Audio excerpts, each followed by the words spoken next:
Hello, everyone. My name is Nicholas Hamasevich, and I am Director of Research and Academic Affairs here at KAI. It is my pleasure to welcome you to KAI for our academic paper series event today on South Korea's attempt to develop an international finance center and how it might help modernize the Korean service sector. We hear a lot about South Korea's Global Korea slogan and see South Korea expanding its regional and global influence. And perhaps maybe another connection with this idea and movement is the goal of having a financial hub located in South Korea. The impact and recognition of cities like New York, London, Singapore, and Hong Kong have caused countries like South Korea to look at ways they might replicate some of these successes of these cities and attract international business and capital to a city inside their country. Here to talk about his academic paper series report on financial centers, Korea's effort to develop a financial hub, and how it might help other areas of South Korea's economy is Dr. Yoon-shik Park. Dr. Park is an international finance expert and a veteran practitioner. He is currently Professor of International Finance at the School of Business at George Washington University here in Washington, D.C., and he is currently one of our board members here at the Korea Economic Institute. Dr. Park has also taught at Georgetown and Columbia Universities. And before his work in academics, Dr. Park worked as a senior economist for the World Bank and then as a financial advisor to the chairman of the Samsung Group. He has also been a consultant to numerous international financial institutions and banks around the world. Please join me in welcoming Dr. Yoon-shik Park. Dr. Park.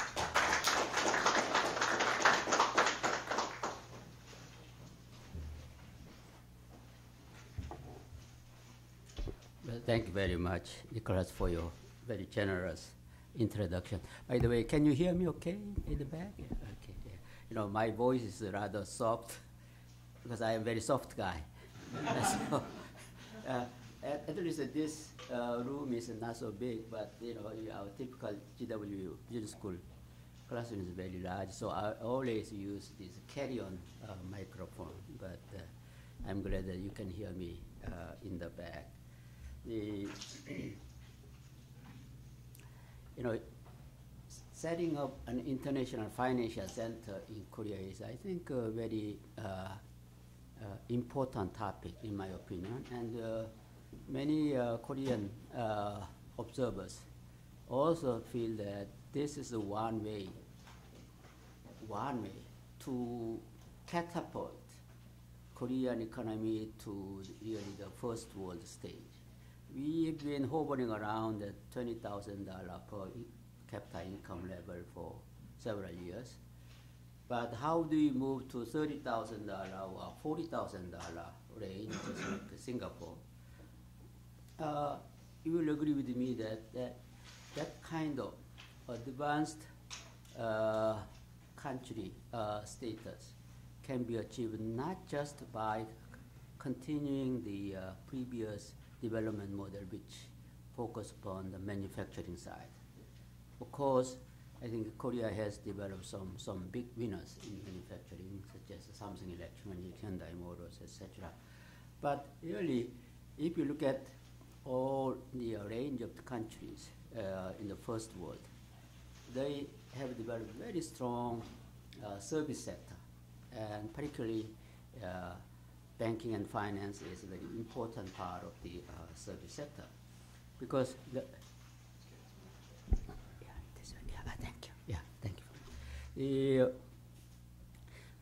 International Financial Center is symptomatic of the major development in the world economy in the last 30, 40 years, and that is the rise of finance. Financial sector has exploded, both in volume as well as in importance. Last year, for example, world trade volume was about $15 trillion. But last year, that's 1 year's total dollar value of merchandise crossing national boundaries. But last year's foreign exchange trading volume alone is about $1,000 trillion, about 70 times greater than merchandise trade flows. And yes, last year's world GDP was $63 trillion, but we have now outstanding financial derivatives estimated at $700 trillion, over 10 times of the world GDP. Also, historically, the value-added share by finance industry in U.S. GDP used to be about 3% in early 1950, but it exploded to 9% of GDP. So 300% increase over the last 60 years. Also, the U.S. financial industry used to make about 10% of the total business profit in the U.S., but by 2006, they account for 40% of the entire U.S. business sector profit. Business sector means it's the IT industry, all manufacturing, and the other service sector, but finance sector alone account for almost half of all the U.S. business profit. No wonder, a lot of my business school students, their goal is to join financial industry, Wall Street, or Hong Kong, or Singapore, or London, etc., because that is where money is, that is where the growth is, etc. Also, the gross financial asset in the U.S. was equivalent to about 100% of U.S. GDP in 1950, but 60 years later, now is equivalent to 450% of U.S. GDP. This kind of development is not unique to U.S. For example, in the United Kingdom, their gross financial asset was equivalent to about 50% of British GDP in 1970, but now 550% of their GDP equivalent. Then you might say, oh yeah, probably the financial sector might slow down in their growth because of the recent twin financial crisis, subprime mortgage crisis of 2007 to 2009, and the ongoing Eurozone crisis. I agree. I think the traditional banking institutions might go through some consolidation and slow growth, etc. But instead, now we have rapid expansion of shadow banking system. Shadow banking system, by the way, the term shadow banking was popularized since 2007. The shadow banking refer to those financial institutions which are not as tightly regulated as traditional banking institutions, such as hedge fund, private equity fund, etc., etc. And already, shadow banking system account for higher volume than traditional banking system. In the U.S. alone, traditional banking total asset is about $12 trillion, but shadow banking institutions' total asset is about the $15 trillion, higher than traditional banking institution. And there's every expectation that even though traditional banking and financial system may slow down, shadow banking system will take up the slack. And therefore, overall, the financial industry will continue to grow very rapidly. I think that this rise of finance, this kind of historical trend, is accompanied by the expanding international financial centers. What is international financial center? What are their roles? Of course, we understand that as the place where a lot of international banks are located. But not just banks, but other financial service firms like insurance company, shipping firms, mutual funds, hedge funds, etc. They are also located. But you know what? When there is money, also multinational companies also tend to locate their regional headquarters in that financial center. So Hong Kong, Singapore, London is not only location for big multinational financial institutions operation, but also important multinational corporations also tend to have their regional headquarters, Asian regional headquarters in Hong Kong or Singapore, or European operation headquarters in London, Frankfurt, etc. Also, being a financial center is a center of financial trading operation in foreign exchanges, equities, various debt instruments like commercial paper, bonds, and most importantly, the derivative.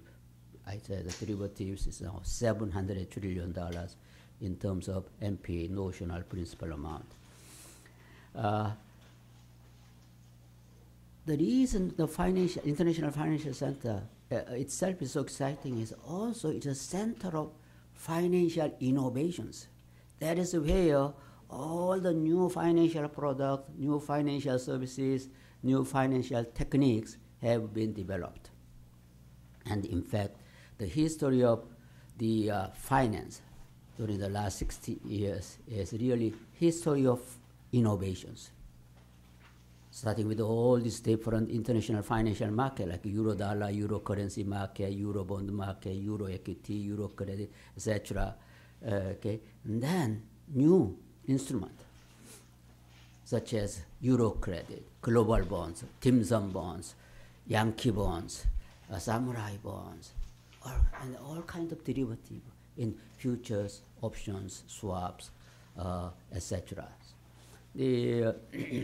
And then, some of the more structured finance products like CDO, collateralized debt obligation, CMOs, collateralized mortgage obligation, CDS, credit default swap.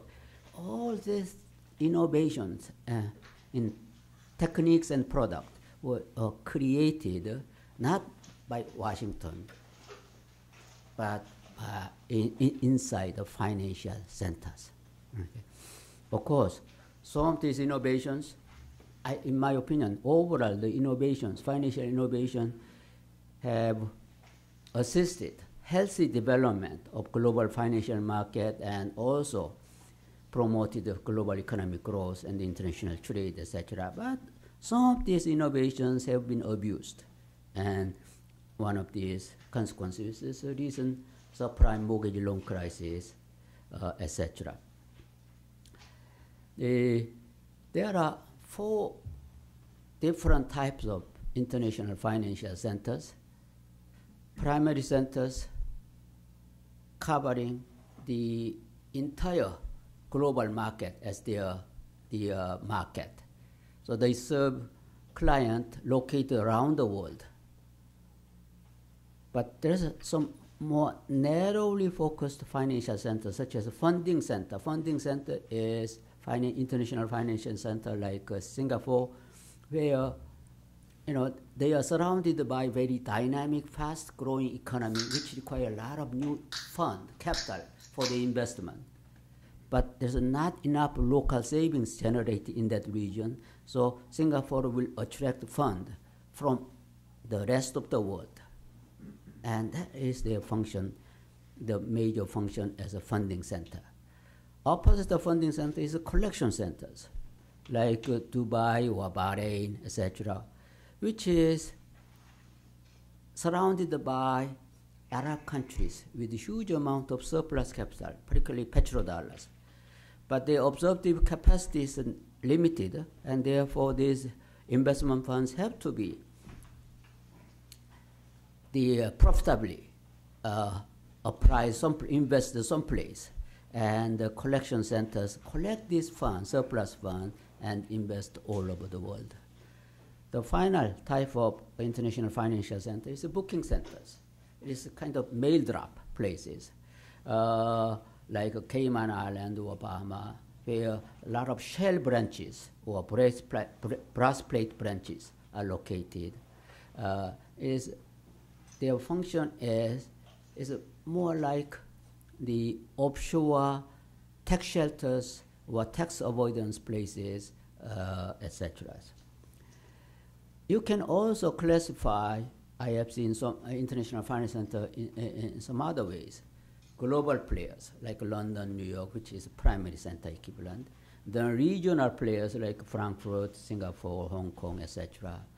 The niche players, such as Zurich, specializing in asset management, Luxembourg, the mutual funds, and the listing of all the international securities like Eurobonds or other international equity issues. Liechtenstein, more the tax management center, etc. Niche players, the financial centers, specializing in certain niche in the financial services for their client.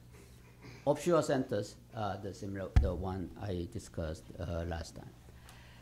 Now, why in this day and age with internet, excellent telecommunications, etc., do we need financial center? Why banks have to be congregated in one physical locations? The reason is, I think one of the reasons is economies of scale, because financial center require a lot of expensive financial infrastructure. And so it is more cost effective to share this infrastructure investment cost by locating all the financial institutions in that places. And also, the financial centers promote more efficient price discovery for the lot of the trading instruments, stocks, bonds, derivatives, etc. And also, since all the bankers and finance professionals are assembled there, the cost of collecting this relevant financial and commercial information will be much lower in the financial center rather than you are located in some Arizona or some place, etc. Modern financing deal require teamwork, loans syndications, big project financing, etc. So team of finance professionals have to negotiate, sit down, and discuss about the more innovative ways to close the deals. And therefore, the financial centers facilitate the interactions, smooth interaction among these finance professionals. And as I said, since financial center is where headquarters of regional headquarters of multinational corporations is right there, they are the potential client. So they are close to their client, etc. And finally, financial center, we'll see later, is a place also has a relatively advanced living conditions, favorable living conditions. And therefore, it's very easy to recruit qualified experts in financial services. In fact, I find, for example, a place like Singapore is one of my favorite cities. Okay? And there are a lot of people who are willing to relocate to Singapore just for the sheer fun of living in that vibrant city, etc. By the way, this kind of financial center where a lot of financial institutions are congregating is not unique phenomena only to financial institutions. In fact, Michael Porter made reputations by explaining why this kind of clustering, the cluster of firms have developed.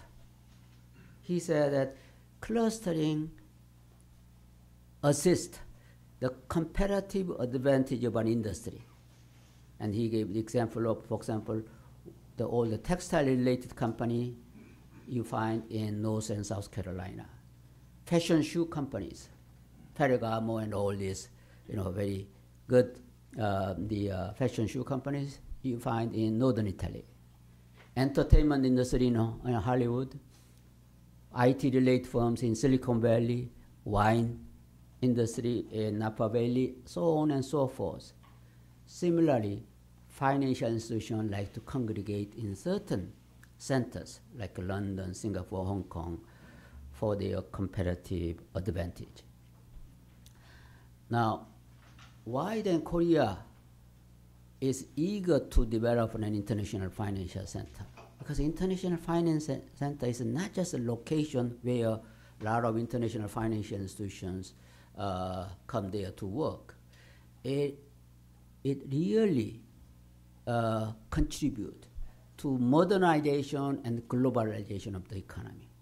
See, I think, in many countries, there is always internationalist and nationalist. Even in Korea, you see some offices you go there. There are some people who did not study abroad, whose English is not very good. Therefore, normally when World Bank and IMF mission go there, they don't see them. They avoid, meeting you. On the other hand, there's internationalists, who studied abroad and speak fluent English, and they are willing to meet with international experts and discuss the issues frankly. But normally, in many countries, these shy-looking nationalists, they have more power, and then more outgoing, the internationalists. By locating international financial center, the balance of power, I think, can be shifted in favor of more globalist or internationalist, so that country can internationalize the economy, bring in fresh ideas, etc. Also, financial center promote financial infrastructure development. The banking and finance require very sophisticated modern infrastructure, which I'll discuss later. It also provide favorable employment opportunities. And also from the government side, enhance the government revenues from fees, dues, taxes, etc. And also it promote foreign direct investment and foreign portfolio investment into that host countries. And as I said, also financial center attract regional headquarters of MNC, again, opening up more opportunity for the high value added jobs, etc. It also contributes to enhance the cultural activities and quality of life, because here now, large number of very sophisticated, highly educated, highly paid finance professionals and support staff are working there, and therefore, obviously, the demand for the cultural activity, sophisticated, refined cultural, like symphony, operas, etc., museum, that kind of opportunity will increase. Plus, to train, to educate their children, the very high quality international schooling can be also achieved there. But last but not least, International Financial Center can enhance the national securities. You might say, national security, how come? Well, I didn't think about that way until I read Lee Kuan Yew's autobiography, From Third World to First, the Singapore story, the very popular. I was so impressed by this autobiography, so I assigned this book to my student, executive MBA student, before we spent 10 days in Singapore. In his autobiography, he mentioned why he pushed ahead setting up an international financial center in Singapore in 1968. There are a lot of economic reasons, which I'll discuss later, but also he thought that when Singapore became independent 3 years earlier in 1965,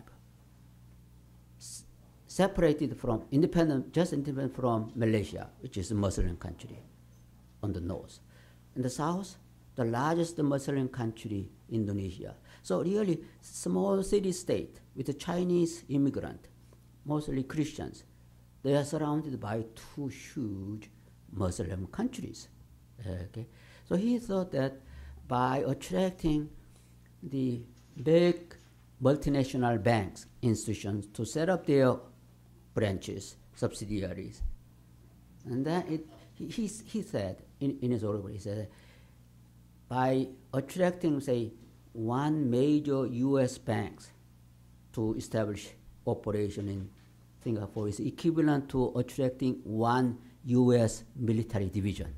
I don't know if it's true or not, but in other words, the way of thinking, because if you have a successful business operation by your home country financial institutions like Citibank, etc., and then U.S. government will feel protective about the continuing safety, soundness of that city-state.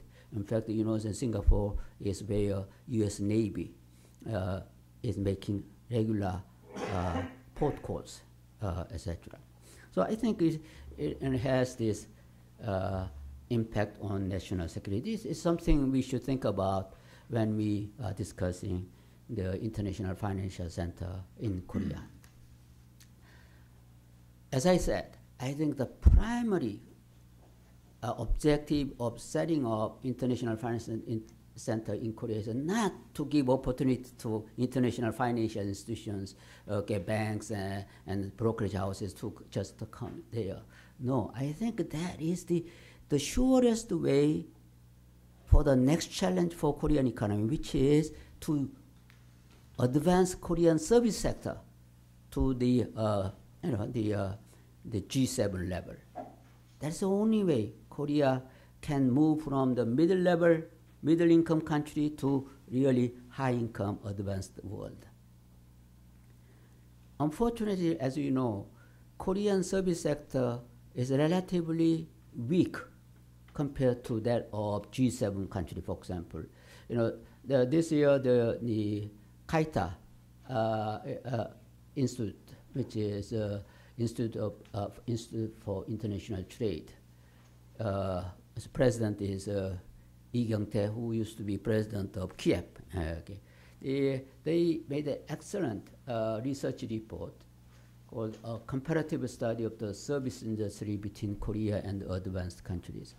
In that study, they show that the value-added share of Korean service sector is only 60%, whereas the G7 is about 72.2%.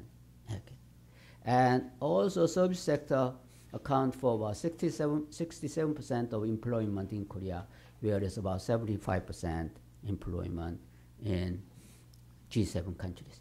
But even more important is not just the numerical differences, but qualitative differences. The study shows that productivity of Korean service sector is only about 1/3 of Switzerland and 1/2 of the United States. Okay. So the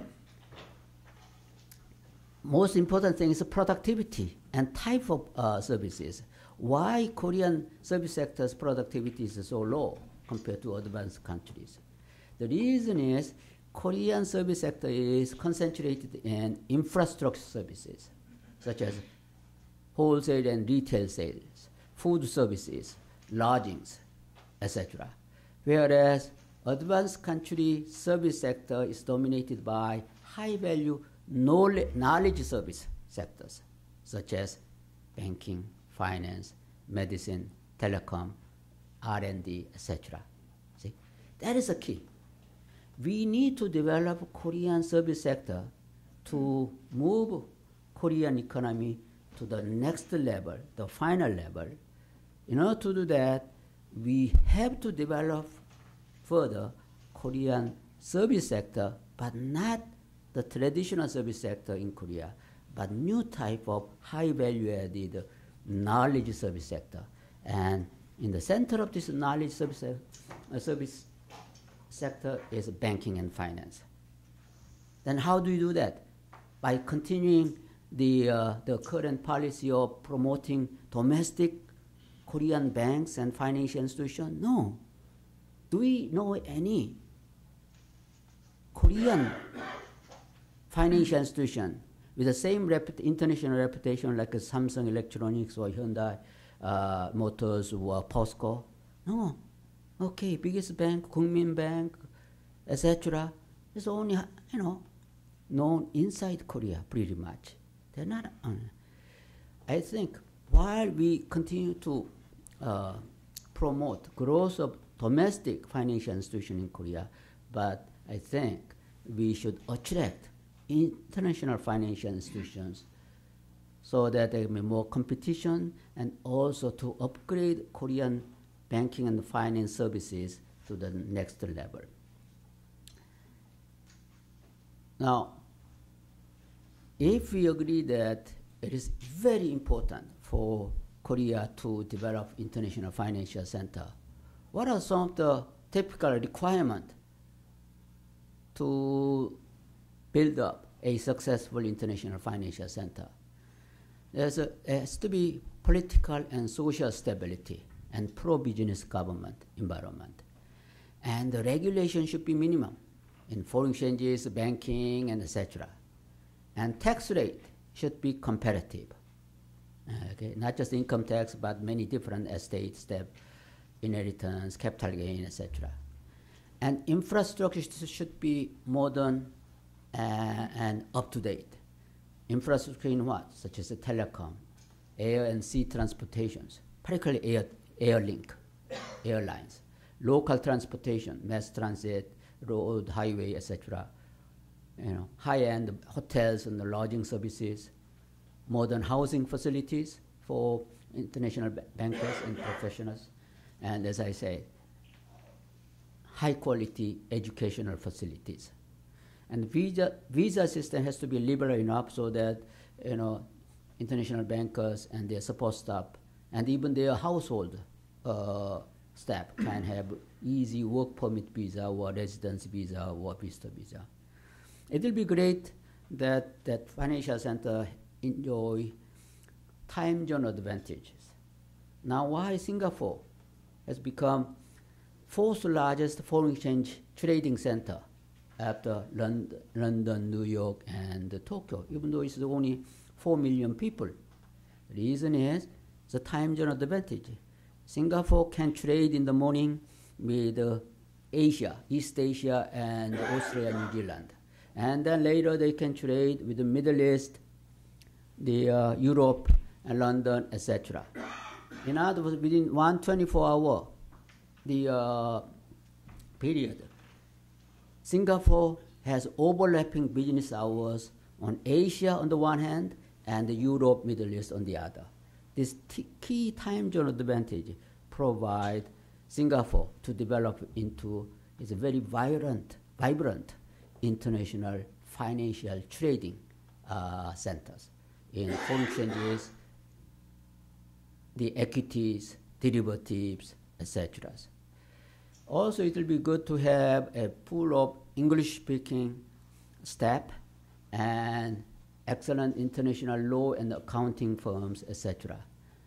And also, it will be helpful to have dynamic economy in the host countries or surrounding nations. And the judicial system has to be modern so that property right protections, efficient contract enforcement, efficient bankruptcy process, etc. Okay. These are the general requirements for modern international financial centers. Now, Korea has a lot of comparative advantages to develop a successful international financial center. It has a dynamic economy, 13th largest in the world and 4th largest in Asia. Within 2.5 hours flight time from Seoul, about 25% of world GDP is produced in that regions, and pretty soon it will be about 30% of world GDP in 10 years. Korean financial asset is equivalent to about 8 times of GDP. Therefore, Korea has the third largest pool of domestic financial asset under management in Asia after Japan and China. So, there's potential raw material for successful financial centers. And Korea has a relatively large and vibrant financial market, which are connected to global financial market. As I mentioned, we have world-class manufacturing firms, Samsung, Hyundai, POSCO, etc. And Korea's IT infrastructure is well known. Okay? And also Korea's demographic and human capital base is also well known and world class, very competitive. And also, as you know, Korea has a vibrant and deep-rooted democracy with a very modern governance structure. I think in these and others areas, Korea has clearly big comparative advantages. Now, then how come there is no successful international financial center in Korea? There have been some serious effort to develop an IFC in Korea. In 2002, the group of finance practitioners and policymakers and scholars, they set up so-called Seoul Financial Forum. And this is no easy. There's a lot of international bankers and domestic Korean bankers, plus the government official. I gave a couple of talks there. I met the former finance ministers and others who were attending there. The presentation and etc. In my opinion, Seoul Financial Forum has done quite a lot to carry on the idea of developing financial center in Korea. In fact, their ideas were collected in a major work, publications known as Korea as an International Financial Center, Vision and Strategy. It was published in 2002, just before, in preparation for incoming Nomu현 administration. In fact, Nomu현 administration adopted most of this recommendation, and the government, first came up with the so-called the first financial hub roadmap in the first year of Nomu현 administration in 2003. And then 2 years later, 2005, this first roadmap was replaced by second financial hub roadmap, which updated some of this target, and also even more important, they moved up the target completion date from 2020 to 2015. So I think the Nomu현 administration during this 5-year period is really engaged in the various preparatory work to develop an international financial center in Korea. In 2008, when Lee Myung-bak administration came in, they also were committed to develop an international financial center.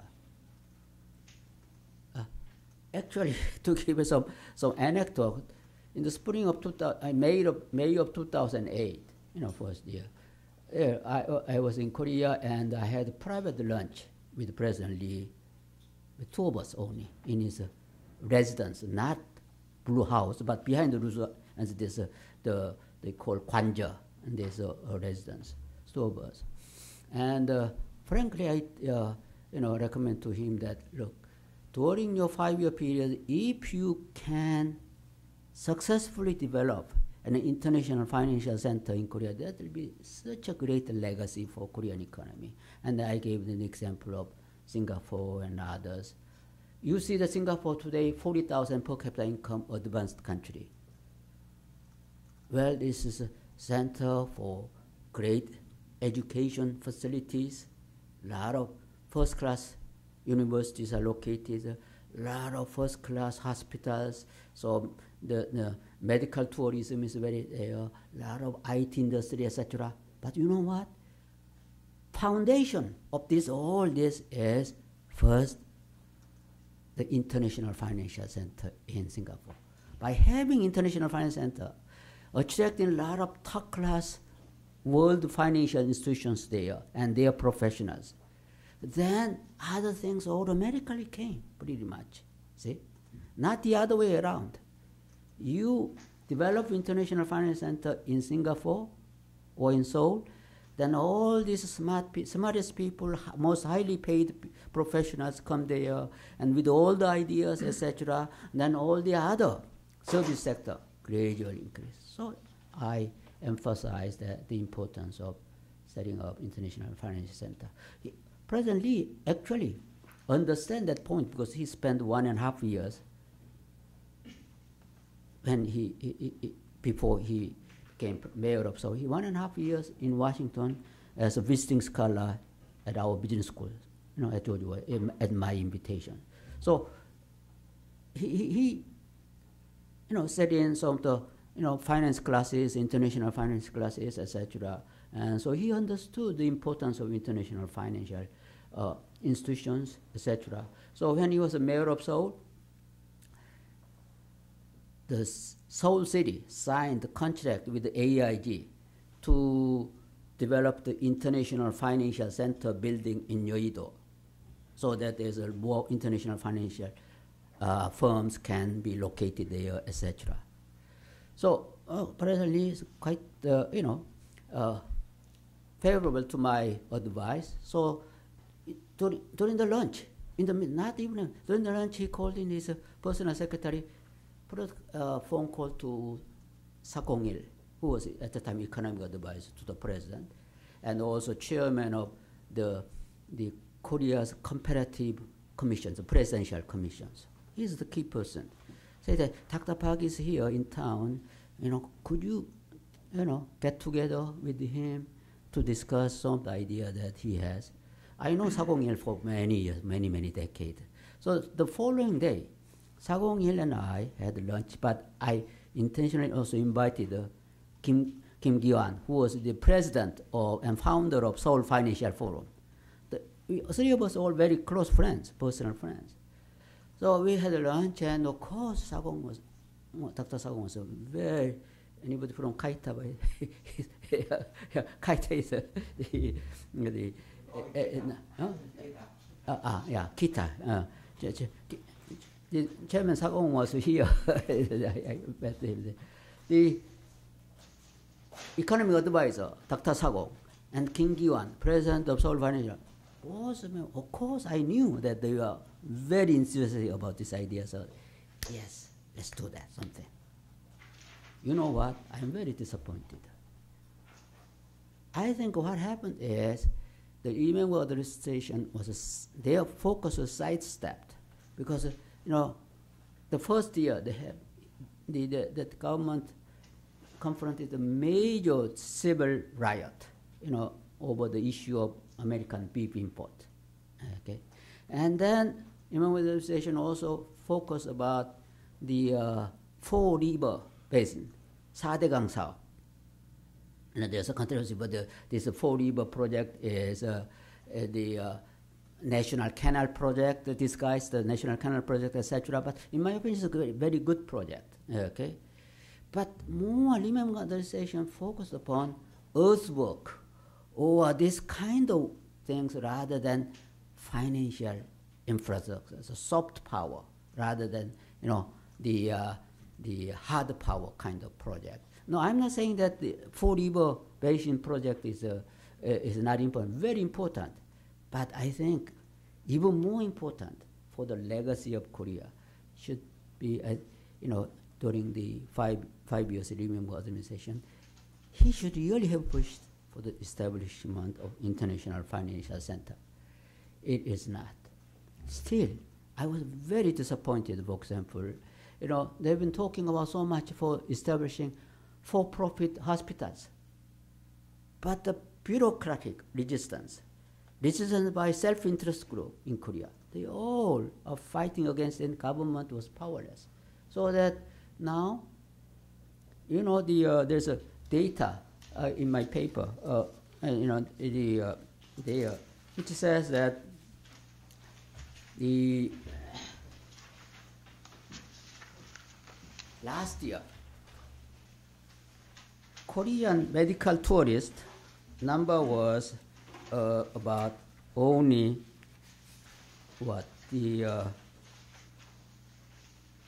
80,000, whereas the Korean medical tourists, the Thailand has the total tourist of page 8. If you look at page 8, the last year, 80,000 medical tourists in Korea, but 1.6 million. 80,000 versus 1.6 million. a medical tourist in Thailand. Okay. I have a good friend, Ismail Dalade from Thailand. Of course, Thai doctors and nurses are great. Their hospitals must be first class. But I find Korean medical staff is equally excellent. Then how come we have only 80,000 medical tourists, whereas Thailand is 1.6 million medical tourists? Because in Korea, it's near to impossible to develop a successful for-profit hospital. Very self-interest groups. Oh, then how about poor Koreans? They'll be excluded from this expensive, etc. Even China has a lot of for-profit hospital, but not in Korea. Equally, some foreign schools. It's so difficult to set up foreign schools. Okay, why again? This populism said, oh, then only rich people's kids will be allowed to go there along with the foreign students, etc. Okay, unless you have first-class medical facility, first-class education facility, it's very difficult to attract international bankers and finance professionals. This is just one example. Okay, the bureaucratic inertia and self-interest group, etc. That is problems. So even Blue House, I think, has been powerless in overcoming this. But particularly country like Korea, unlike UK and London or New York, really government commitment is very important. In fact, even New York and London today, they became international financial centers because government also promoted. For example, in 1975, there's a major financial liberalizations movement by US government known as May Day liberalizations. It's May 1st, 1975, in which all these brokerage commissions, fixed brokerage commission was abandoned, and therefore more competitions. Then a decade later, 1986, in London, London was gradually declining because of all these monopolies and monopsony, etc. So London also tried to replicate the May Day things in New York, and they went a step further, known as Big Bang liberalizations. So they abolished the fixed brokerage commissions, they adopted the computerized trading to replace the floor trading, liberalize M&A activity among financial institutions, many other things. That's how London could maintain its premier position as international financial center. When even developed countries have to work hard to continue to nurture their financial center, how much more for developing country when you want to attract financial institutions? Now we see some of the successful examples like Singapore, Bahrain, and Dubai. But no, it's no accident. It's a very strong commitment on the part of their government they have really blood and sweat to develop these cities into financial centers. As I mentioned, Malaysia became independent. Singapore became independent from Malaysia in 1965.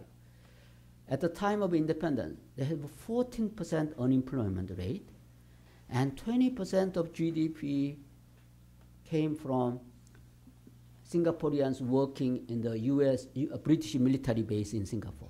See?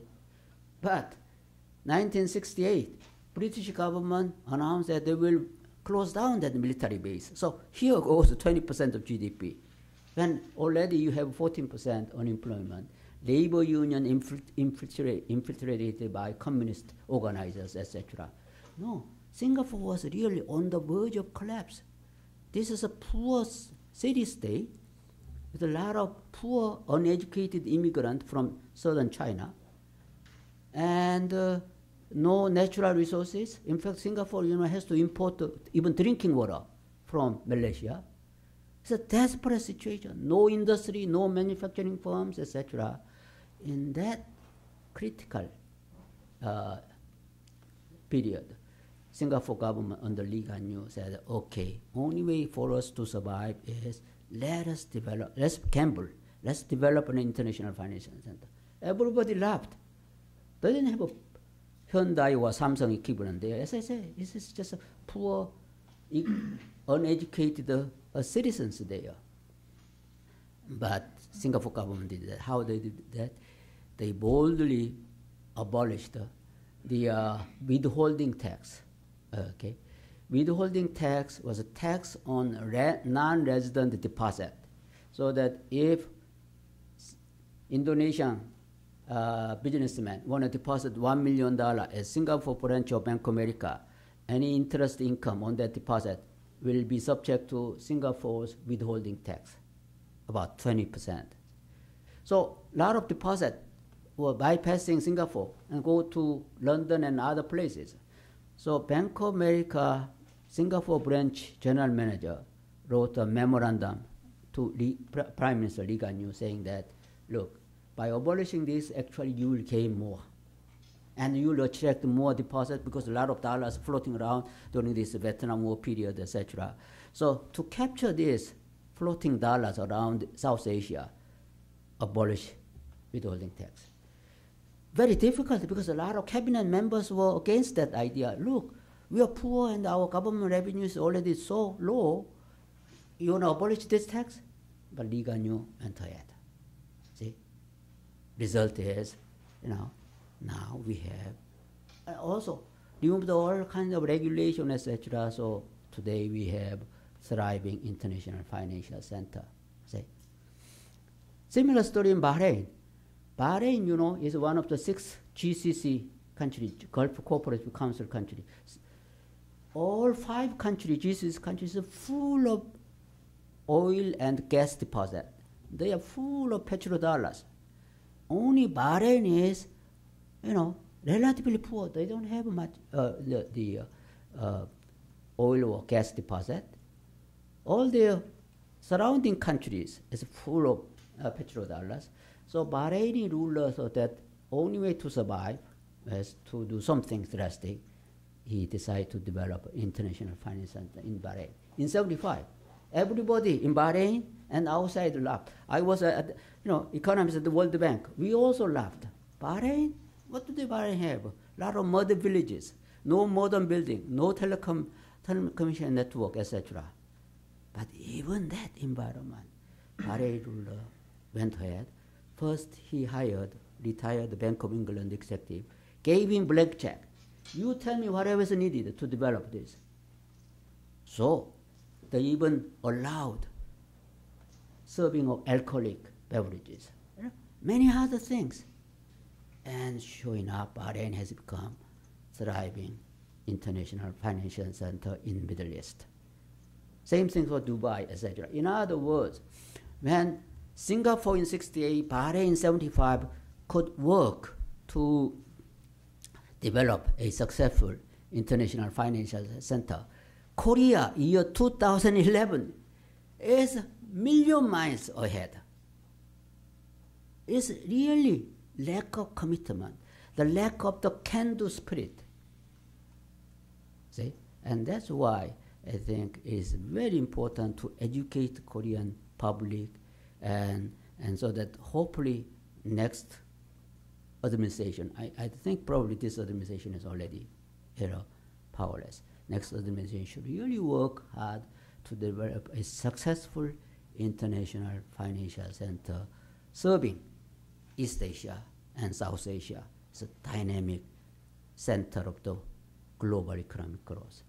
Thank you very much. Okay.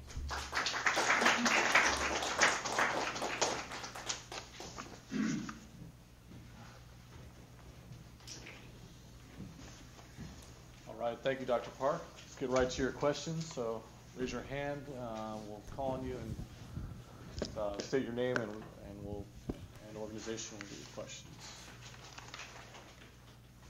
Maybe to start off. Sorry. Yeah. The microphone's right next to you there. I haven't been to Seoul for quite a while, but Korea now has one of the largest derivative markets, equity derivative is in top 5 now. To what extent this has increased the risks of the Korean financial system, and to what extent one can build a financial center in this environment where everything is integrated?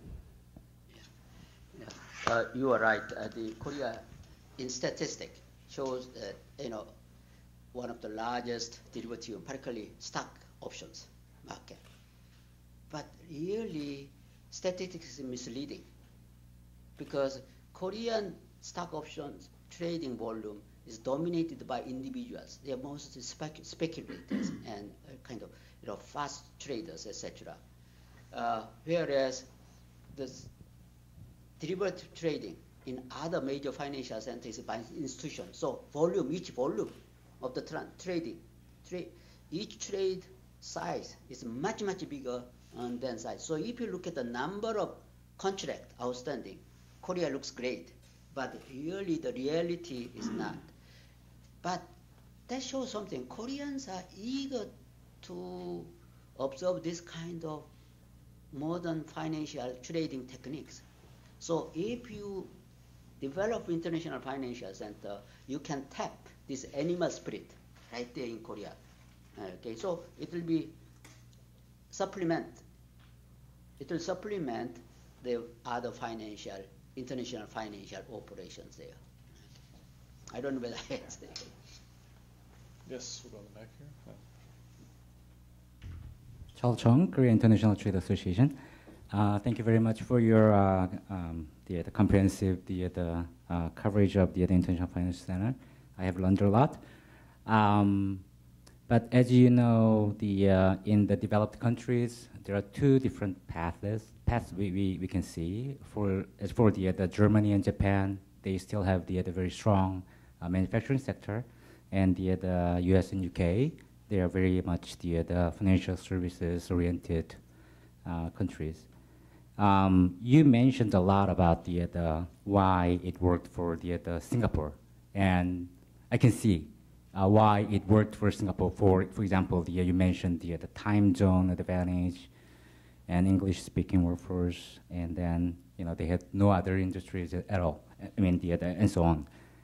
But for Korea, with the strong manufacturing base right now, and is this the best? I mean, I agree with you. It's time for Korea to increase the productivity in service sector to jump to the more advanced economy. But Korea is not like Singapore. There are some differences. So we will have to think about the opportunity costs for building international financial center in Korea. So if we are talking about Korea, where in Korea and when is going to be the best timing to do that? It seems like the sooner the best year, according to your presentation. And we see that there's some ambitious Songdo project to build the international city in Korea. Has not been very successful so far. And you mentioned that attracting international financial institutions to Korea will solve all kinds of other things. But the biggest hurdle, the challenge, is attracting international financial institutions to Korea, given that there are other the alternatives in Tokyo, Shanghai, Hong Kong, Singapore. You have a very good point. Really, looking at economic development model of, say, Japan,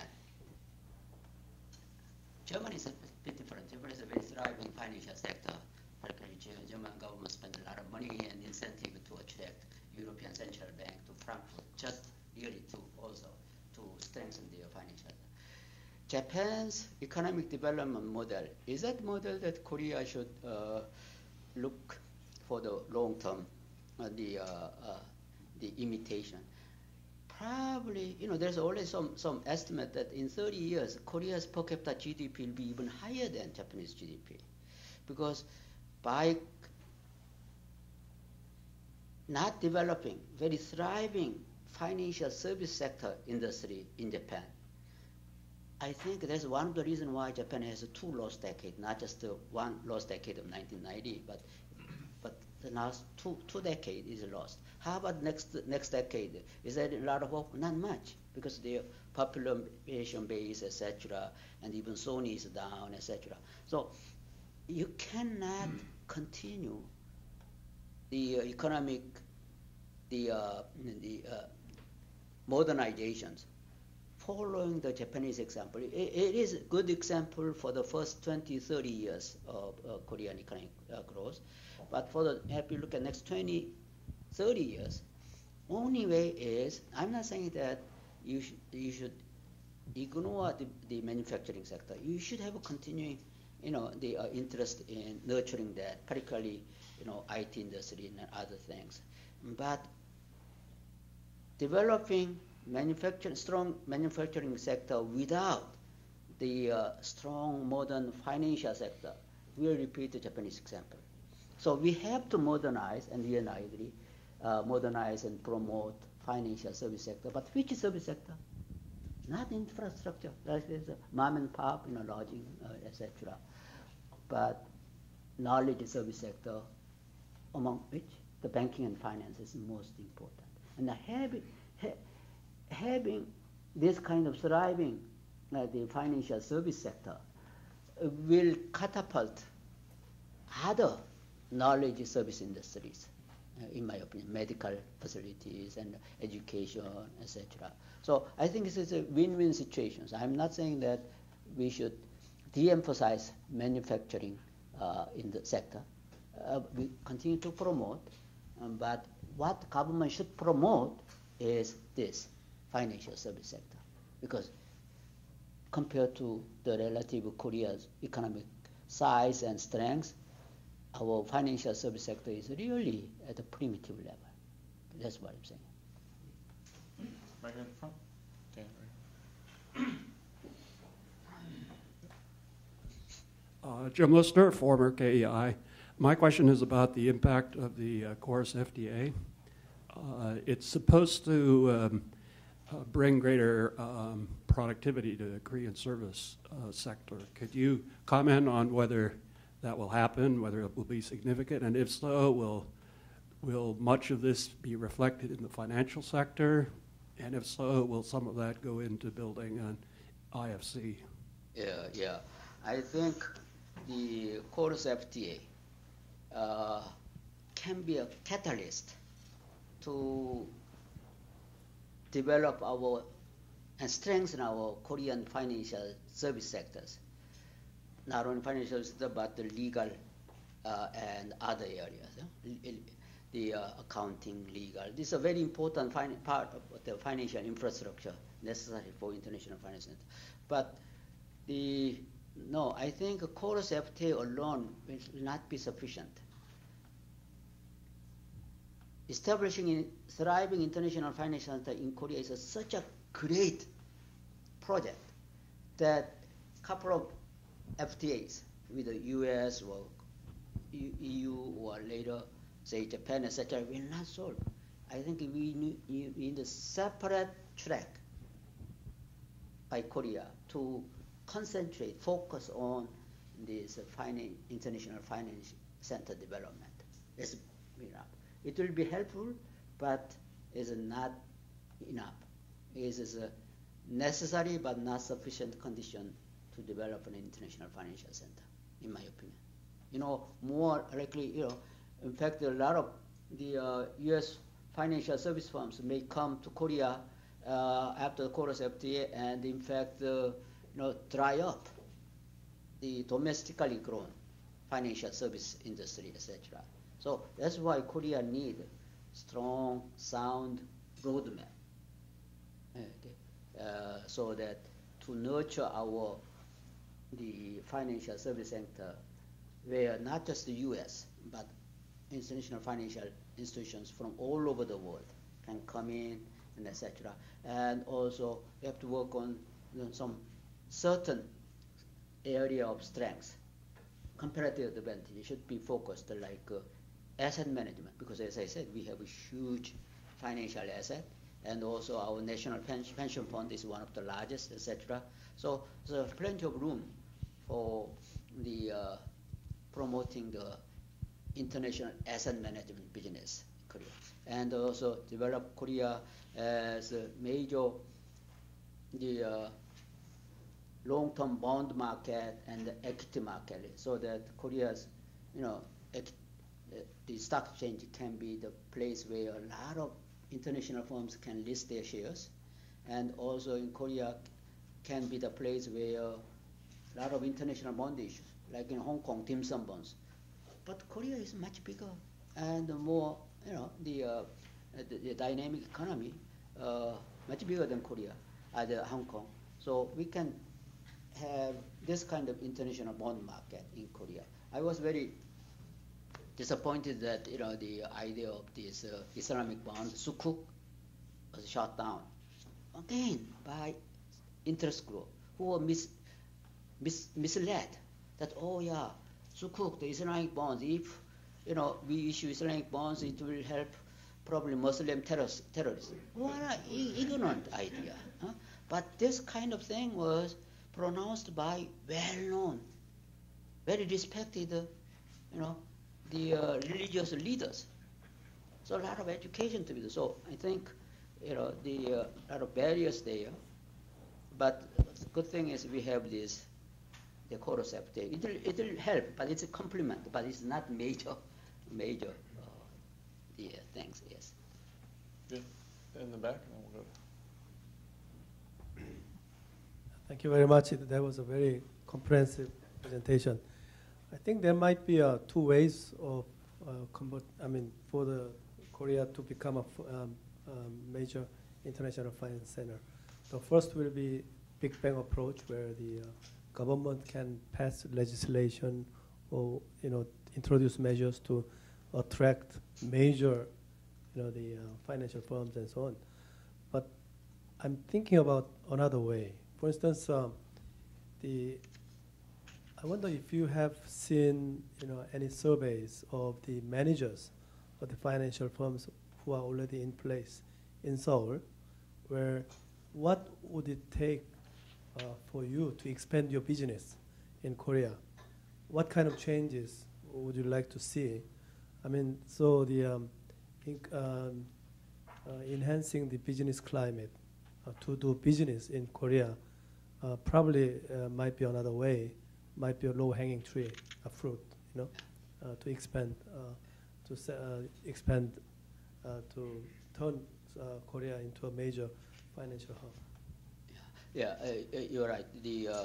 Actually, the Seoul Financial Forum worked very closely with the AmCham, American Chamber of Commerce, and the AmCham had some survey of the financial institution, not just American financial institution, but other foreign financial institution working there. And also the Seoul Financial Forum membership include the McKinsey, the head of the McKinsey Korea operation, and many other well-known business people. So they had input in the Seoul Financial Forum that the roadmap paper that they published in 2002. But I think probably need to upgrade it with the new survey, because a lot of the foreign financial institutions and foreign businessmen are already located there, and they are very friendly toward Korea, so they can provide some good input. And important thing is, as I say, initiative and commitment by whom? I think at the highest level, because it requires not only financial sector liberalizations, deregulation in financial sector alone, but it requires many other ancillary, as I allowing for-profit hospitals, allowing the for-profit foreign schools to be opened, modernize the labor union practices, particularly involving, look at the Societe Generale affiliating Korea, there's a long labor union strike, etc. So a lot of labor union practices has to be streamlined. There are a host of, because you don't develop international financial center just by attracting banks, brokerage house, and the insurance company. No, this holistic approach, because they will not come unless there's other environment, favorable environment. So that's why it has to be committed at the very, very top, not just Ministry of Finance or some areas, but national effort to develop. The reason why, because a lot of countries, because of obvious benefit of hosting international finance center, many countries have been working, but many countries failed. Because right now, even Turkey is working hard. I look at the report just published the last year or something to turn Istanbul into major international financial center. There's an effort to turn the Jamaica like that, and Manilas and Mumbai, etc. They're not very successful. Why?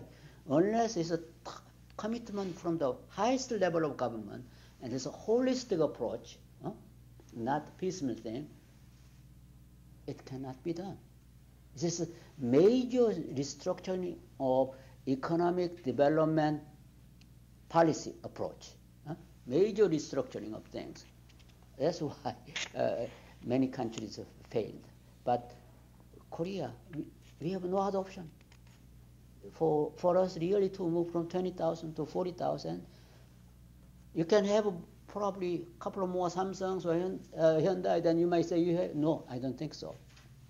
We need qualitative change in our economic structure, and in the center of the change is setting up, strengthening the financial services industry, which will strengthen other knowledge services industry, and at the center of it is setting up a successful international financial center, in my opinion.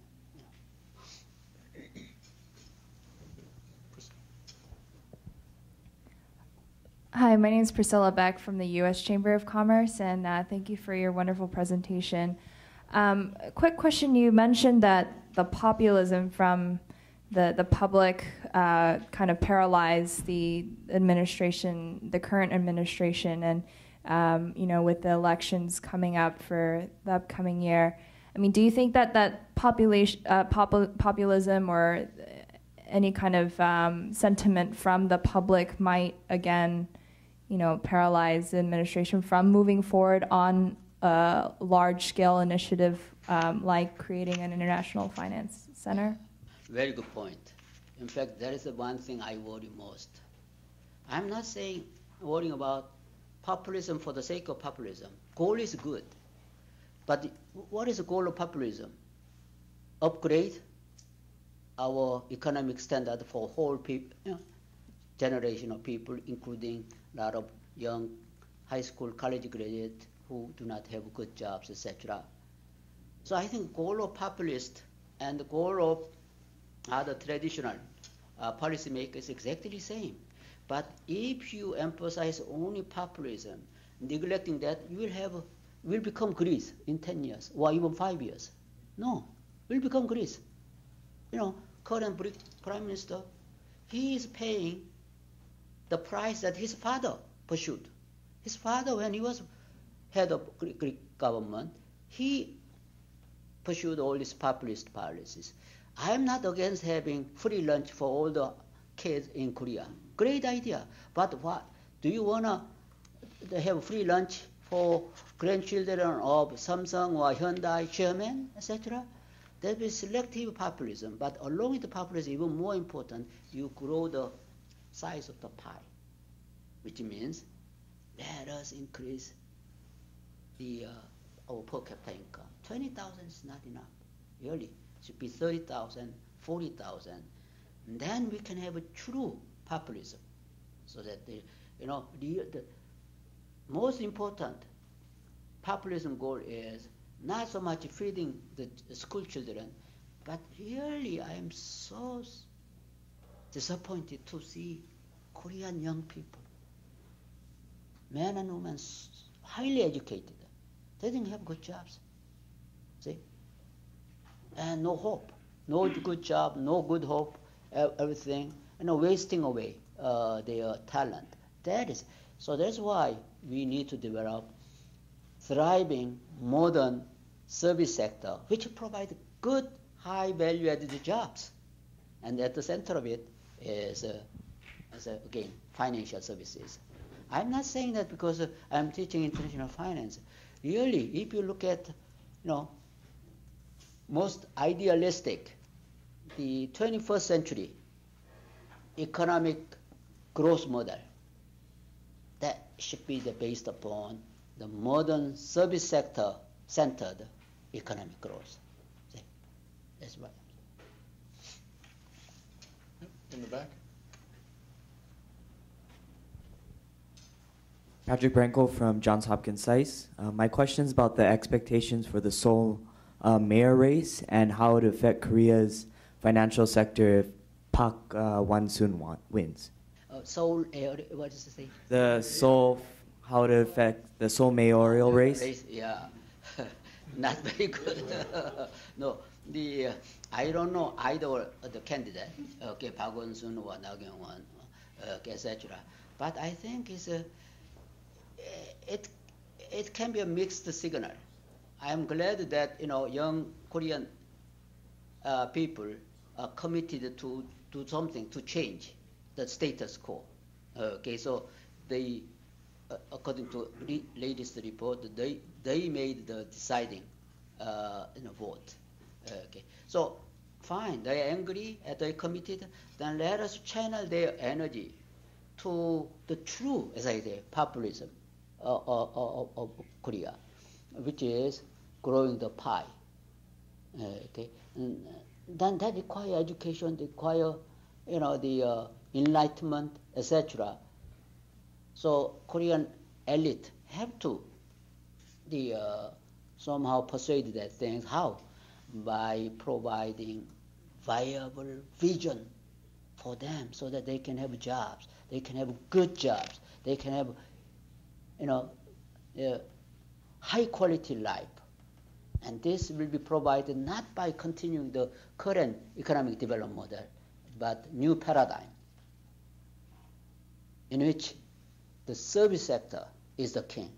It's no longer working for Samsung Electronics is the young people's goal, but working for all the top class financial service firms doing so good in Korea.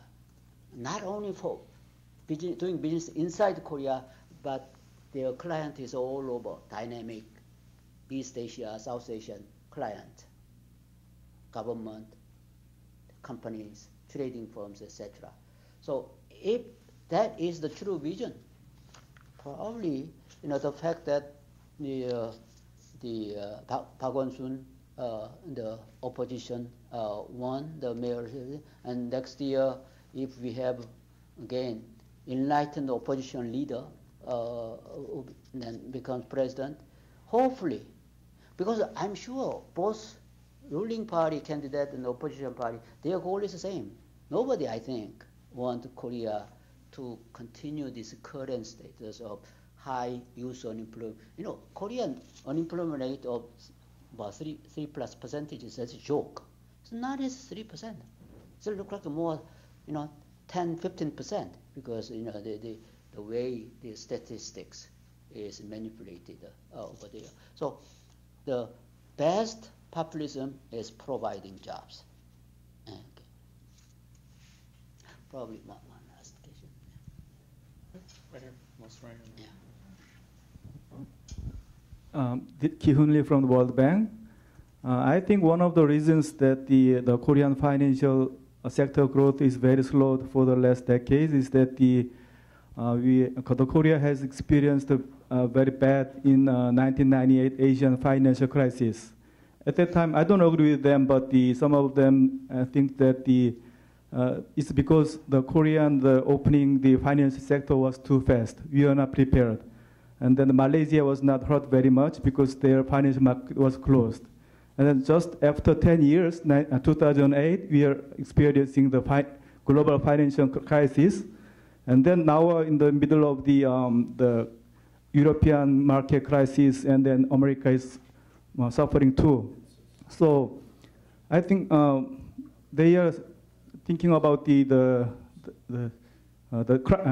crisis again. And then if there is some safety net, then the opening the finance sector too fast is not good for the Korean economy too.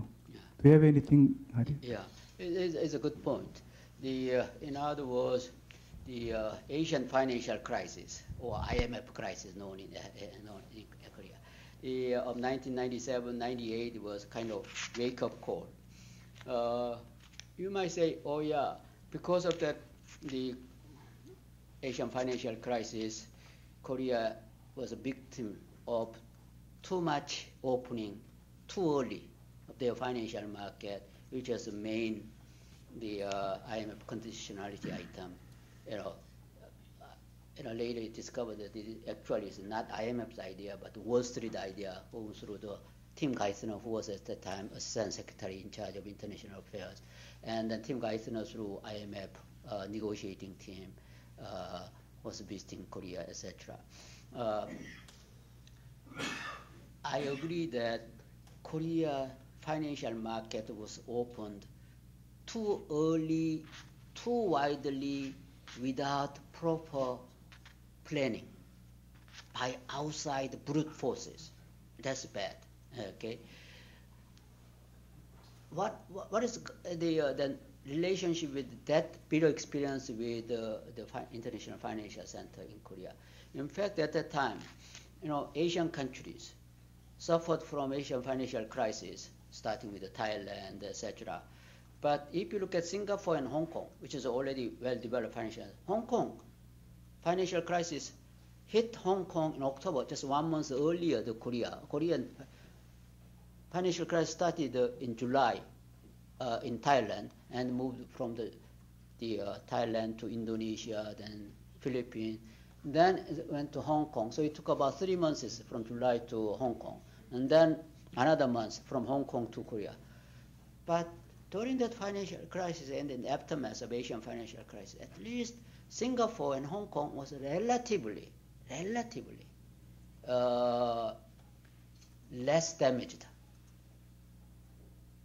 Whereas Korea was one of the major victims, along with Indonesia as well. Why?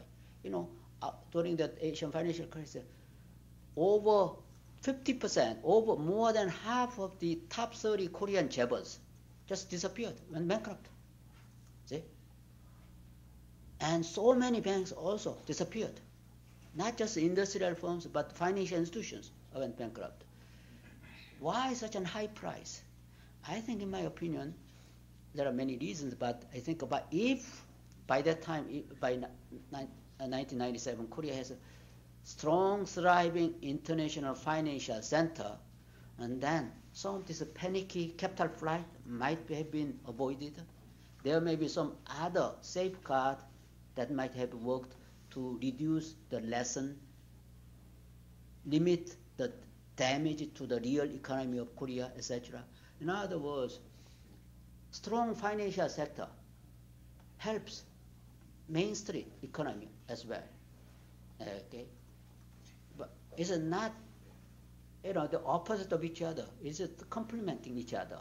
So I think to avoid another Asian financial crisis, what we need is, I think we should have a very strong, well-developed financial service sector, and the center of it is International Financial Center.